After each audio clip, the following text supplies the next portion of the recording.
Sebastian, with the COVID pandemic and the war in Ukraine, the development community is increasingly focused on emergencies and short-term assistance. As donors, how do we not lose sight of a longer-term lens? How we can continue work to increase the resilience of rural populations so that they can better buffer against future crises, and at the same time make sure that emergencies are better dealt with? We are very much in a very high food crisis, exacerbated by the Russian war on Ukraine.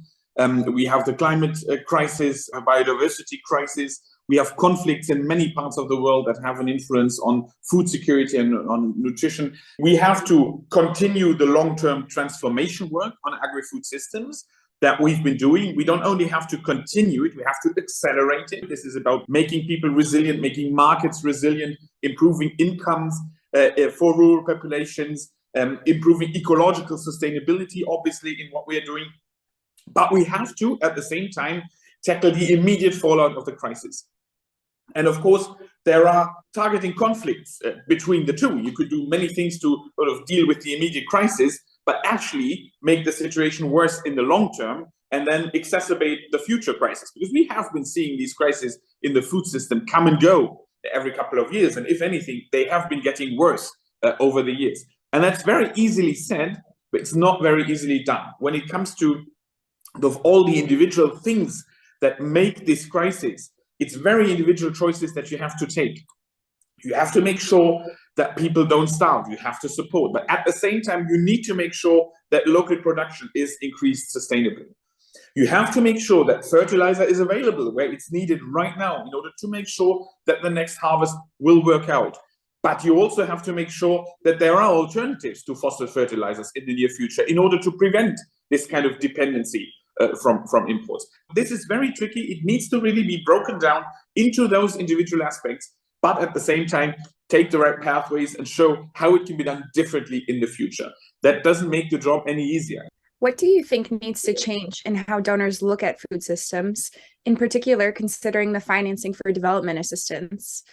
Everyone says we need a paradigm shift, but in your opinion, what does this actually mean and what needs to be done to achieve this? Food systems are multidimensional. They need to cater for all sorts of different purposes. They need to give income to people, they need to give food to people, they need to conserve biodiversity, they need to have a role in the prevention of climate change, but they need to adapt to climate change as well. The paradigm shift really is from seeing the food system as a system that needs to produce food to a system that is part of the whole SDG context. SDG 2 is not independent from the other SDGs, so we need that holistic view. We are now seeing COP27 in Egypt for the first time, if we want to see it like this, really tackling the nexus between food systems, agriculture, and climate on the other hand. That's the kind of thinking that we need. We need the thinking of the UNCCD that had its COP in May in Abidjan, that connects resilience, connects soils and land to the whole topic of food systems. We need this cross-silo nexus thinking in many, many ways if we really want to affect that change. The complaint has been for a long time there needs to be more agricultural finance. But if we look at the whole of the agriculture and food systems, there's plenty of finance in there. There's lots of subsidies for all sorts of things in agriculture and food systems. We need to make sure that those subsidies that many countries, including the European Union, but including many places in developing countries as well, these subsidies that are being provided create those pathways that I've been talking about, those pathways to a better future, set incentives within the agriculture and food systems to improve sustainability and to create that nexus thinking. The food system is not only a nuisance that sort of contributes to climate change, it's also a victim of climate change. But we need to get out of that perspective and make sure that the agriculture and food systems actually contribute to the adaptation and ideally the mitigation of climate change. Germany held the G7 presidency in 2022 and spearheaded the gas initiative. Other donors and organizations have also launched similar programs. How do we ensure that we coordinate and expedite our actions around the various crisis response initiatives and work collectively within the donor community? When the Russian war in Ukraine hit, everybody was looking towards Berlin for a G7 reaction to this in terms of what it means for food security. This is what triggered us to come up with the Global Alliance for Food Security. The Global Alliance is not an institution, it's not even a mechanism. The idea is really to create a platform to make sure everybody's on board, to make sure we have an agile response to this crisis. And to be very clear here, this crisis is only starting. We are still in the stages of preparing for the worst of the crisis. I'm very glad that so many other countries stepped up with initiatives to complement this. I'm thinking, of course, of the United States, the Italian colleagues, and I'm also thinking, of course, of France. And I'm very glad that the Rome institutions stepped up.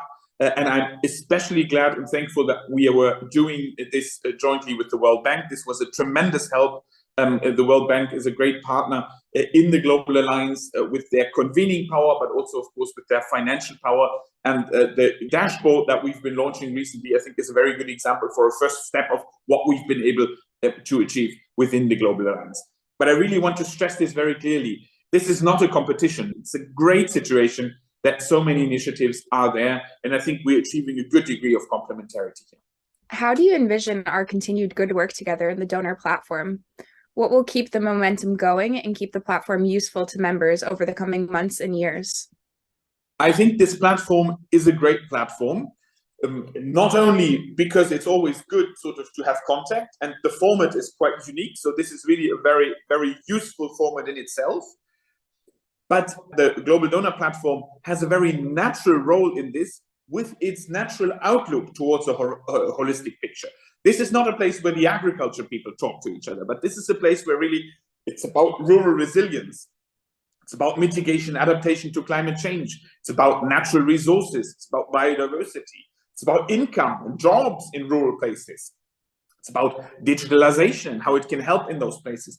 Discussing all these things in an environment that is at the same time very open and very inclusive, but also a protected environment in the sense that it is a space for discussion, not for decision, I think is very valuable. I'm very glad that we have the Global Donor Platform to do just that.